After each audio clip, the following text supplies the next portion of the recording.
dissection, you will pick one arm, one leg. We'll start with the arm. All right. So first off, let's review some easy stuff. Now, you guys see this big vessel right here? Yes. Right. You know that that's the aorta, right? Remember, if you can't see, please stand on the table. Right? This is the descending aorta. So the first branch that comes off of the descending aorta in the cat is known as the brachiocephalic trunk. What about the second branch? The left subclavian. This is the left subclavian. Why is this different? How is this different in humans? Because the next one would be the left common carotid. Exactly, but this is a cat, so 3 branch off of the brachiocephalic trunk.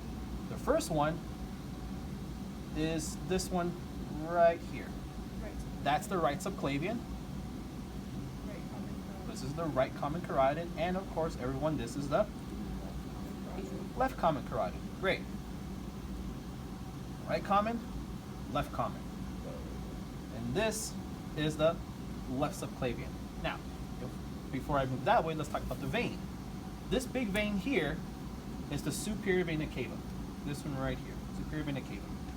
Which means that when it splits, this vein here and this vein here are known as the right and left brachiocephalic veins, respectively. Great. Now, this vein here on the cat is the jugular vein.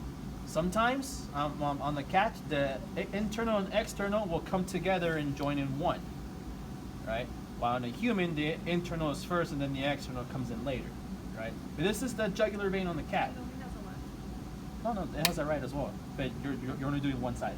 Ah. Okay? See? Okay, so follow it this way. You now get into the subclavian vein. Brachiocephalic vein, jugular, past the jugular is the subclavian vein.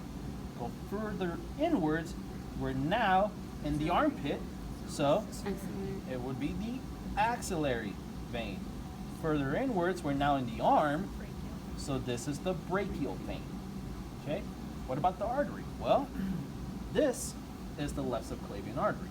If we trace it back this way, ooh, is there a ring here? No, it's not. Trace it back that way, you'll see that the subclavian then becomes the axillary, which it'll be different on your guys' cat. In fact, I don't need that there. Need that. I'll leave that anywhere else. About that. Aha. This here, once I pick it up, Right. that's the axillary artery. Right there. Axillary artery, because that's in the armpit, right?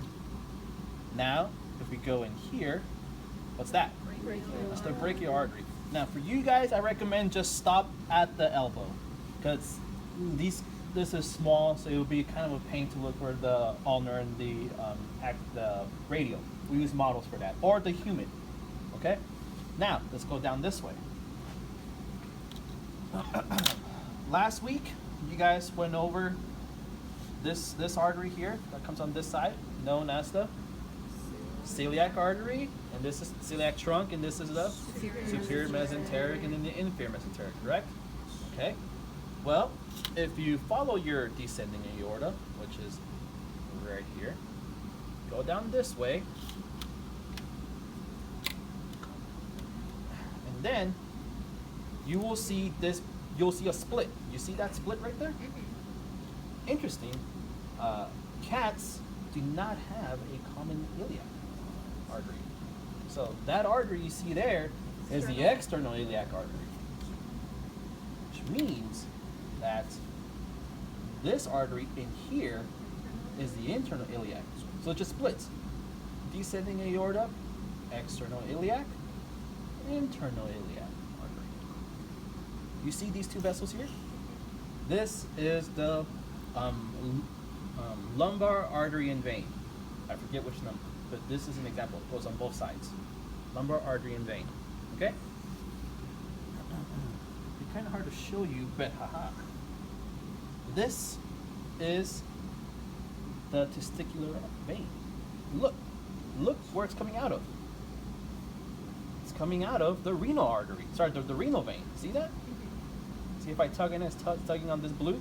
That's the renal vein. And here's the renal artery. Here's the renal vein. And just like I told you, the left testicular vein will branch off of the left renal vein. Very neat, huh? All right, come down this way. What? Never mind. Yeah. Okay.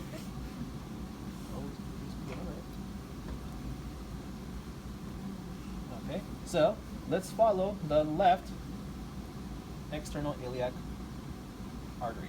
Here's the left external iliac. Follow it down. Follow it this way. After here, it now becomes the femoral.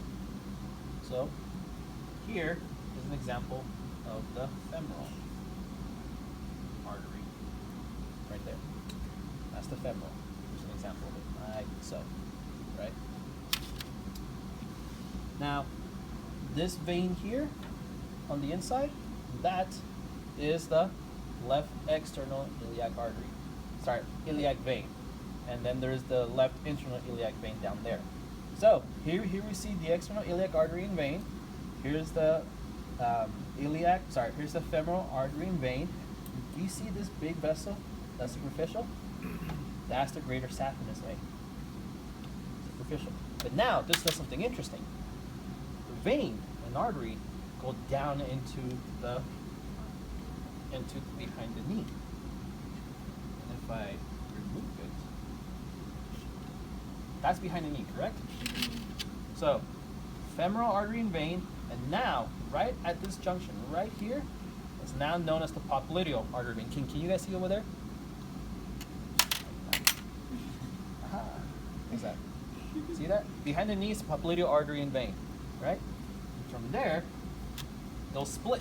One will go behind the leg, and here, you get to see, look, both. Here's the posterior tibial artery and vein, right there. And then one goes in here, out this way. So if I remove this here, I found the last one. Last class. Do you see two vessels in there? There's the anterior tibial artery and vein. See that? See that? Anterior artery and vein. I'm gonna break it if I keep going. But yeah, see it? Okay, that's it. Right? So that's the dissection. We go up to the arm here, up to the elbow, and then go up to the knee. But you know what? If you can, you have time, find the posterior tibial artery. These are a lot easier than the ones up here. And that's all.